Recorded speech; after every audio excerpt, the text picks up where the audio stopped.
Brilliant like a blue sky in January. The record Hum relates in some way to my book, Her Hummingbird Heart. Now that book yielded Hum, and today I'd like to expand a little more on what the relationship between the two is. Joyful as the birds in spring, humming a melody. Last time we met Sarah Morris arriving at the TV studio to conduct the fourth Back to the City interview that she's conducted with me, Simon. I think our first interview in the Silent Radio garage was in 2016. Oh my gosh, yes, that was the first one. And then we were at your house. We've been everywhere. We've been everywhere, yes. Yes. In our first interview back in 2016, reflecting on 2015's Ordinary Things, Yeah. what you had to say about story back then and country music. Well, for a start, your husband kind of put you onto country music, and the Eagles and James Taylor, things I'd never listened to before, and I really fell hard for the music as well, and the storytelling in country music. It's still Yeah. my favorite type of songwriting. Sarah Morris is a central figure in the book, Her Hummingbird Heart. In the book, Her Hummingbird Heart, I find myself reflecting, inspired by your example with your songwriting, on the significance of story, but then also the significance of song and the way in which music can break us out of the stories, the limiting stories that we tell ourselves. As Sarah reiterated in this new interview that I just conducted with her, this book by Brené Brown, The Gifts of Imperfection, had a massive role in influencing her to commit to her creativity, seeking out a songwriting challenge group, for example, which led to all of her original songs across 5 records. I belong to a songwriting group where we get prompts on a Sunday, and it's usually a word, sometimes a picture, and all that is it prompts you, so you don't have to use the word. That's my favorite way to show up to any sort of collaborative, creative activity. Co-writing, music video making, album recording, but even solo writing with myself. Like, I want to show up with that. Like, okay, here's the prompt, here's the parameters are, I'm going to have this song done by Monday. Okay, now what? When I referred to Brené in our Zoom conversation Yeah. during the pandemic, you went, always Brené. First, well, I would wear that. I'm not much for graphic tees, but I would wear that shirt. And that's how there ends up being a book about Sarah Morris and Simon and Brené Brown. Yep. What I went about doing in the book in 10 core chapters was I took 10 of the different guideposts to wholehearted living that Brené Brown presents in The Gifts of Imperfection. On the whiteboard in the other room, I've listed the 10 different guideposts, and I associated those with 10 songs by Sarah Morris. So for example, Brighter by Sarah Morris, I consider to be one where she's exploring the nature of gratitude. And I took the song Brighter in that instance and looked at it alongside Brené Brown's account of the role that gratitude practices play in wholehearted living, and conducted an experiment to see what role music can perform in actualizing wholehearted living. Our most recent interview was when I was stuck in England. Oh, yes? And that was regarding Between Here and There. And it sparked a whole book. So the second reason why this is a special interview is that we are presently in one of the final chapters of the book, Her Hummingbird Heart.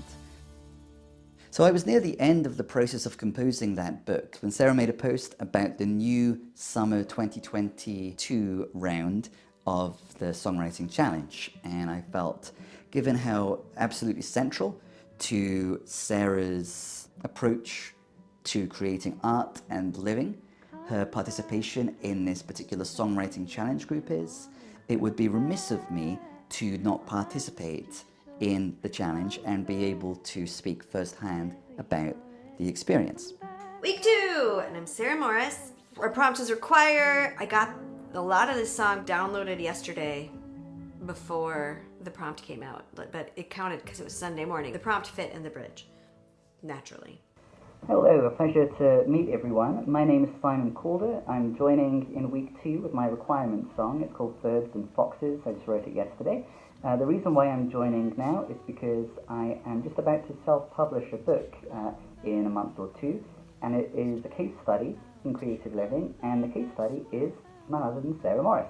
So I figured it would be a good experience to participate in the songwriting challenge as I'm refining my final draft of the book, and I'm sure that that will affect the content of the final chapter somewhat. In any case, this is my requirement song, and it has a somewhat unusual song structure because it's raising questions about what's required, and it will have a little shout out to another song at the end. It's called Birds and Foxes. Thank you. With there being 10 weeks in the challenge and 10 guideposts to wholehearted living, I gave myself the extra challenge of having each of my 10 songs that I wrote in the 10 weeks be an extension of the investigation of each of these 10 territories that I began in Her Hummingbird Heart. Wisdom's a rumor until it lives in your bones. The first song that I wrote, for example, is called Birds and Foxes, and the prompt for that week was require.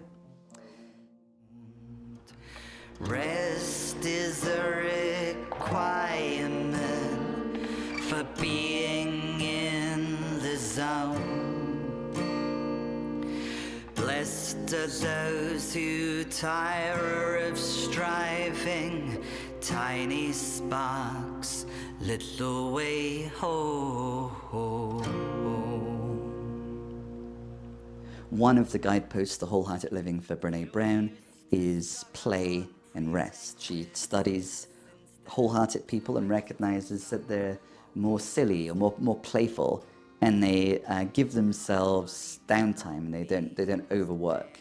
Once there was the prompt requirement, I thought that I would have a song that honored my experience of feeling more into play and rest. So the song Birds and Foxes begins, wisdom's a rumor until it lives in your bones. Feel it flow through you. That means your practice is honed. Rest is a requirement for being in the zone. Blessed are those who tire of striving, tiny sparks lit the way home. Accept this feeling in my...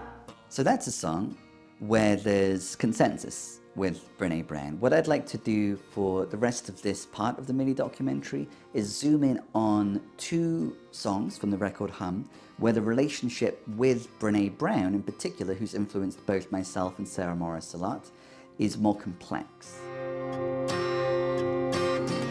I like the way you slow me down, lift the shadows, show me how to see the beauty in being who we've each always been.